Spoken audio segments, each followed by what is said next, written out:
I am Esra Bilgiç, and on this 14 August, I would like to personally wish you all Jashan Azadi Mubarak from myself and Just Super 4G, Pakistan's #1 network.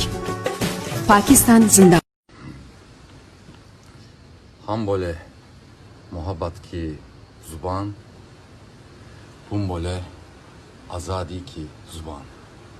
पाकिस्तान जिंदाबाद. अस्सलामु अलैकुम. मेरे पाकिस्तानी बहन भाइयों, आपको शुभ आज़ादी पाकिस्तान मुबारक हो. शुक्रिया पाकिस्तान को मेरा सलाम.